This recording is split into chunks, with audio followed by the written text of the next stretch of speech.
Sir কাল আমি টিউশনে আসতে পারবো না। কেন, শরীর কি খারাপ? না স্যার, আমার দাদু মারা গেছিল না, কাল দাদু শ্রাদ্ধ, আমি কাল সেখানেই যাব। ও আচ্ছা আচ্ছা, তাহলে তুমি এক কাজ করো, নোটসগুলো পরের দিন এসে নিয়ে নিও। ওকে, থ্যাংক ইউ স্যার। ওকে ওকে। খোকা, কাল তোর জন্য একটা মেয়ে দেখতে যাব। আরে মা, এইসব হুটহাট সিদ্ধান্ত তুমি নাও কেন বলো তো? আমি কিন্তু ওদেরকে কথা দিয়েছি, এবার আপনার মেয়েকে নিয়ে আসুন, মুখটা দেখি। হ্যাঁ হ্যাঁ, মা বেরিয়ে আয় তো।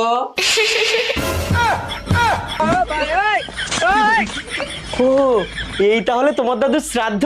আমার মেয়েটা তো বিয়েতে কিছুতেই রাজি ছিল না, ওকে খুব জোর করে রাজি করিয়েছি। হ্যাঁ হ্যাঁ, সে তো হাড়ে হাড়েই টের পাচ্ছি।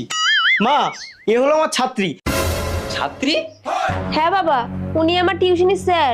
স্যার তো কি আছে, বিধাতা যাকে যেখানে ঠিক করেছে তার সেখানেই বিয়ে হবে। আন্টি, স্যারকে একটু বোঝান না। তুমিও তাহলে পছন্দ করে ফেলেছো? শ্বশুর মশাই, শিক্ষক ছাত্রী যখন রাজি, বিয়েটা হোক আজই। স্যার কাল আমি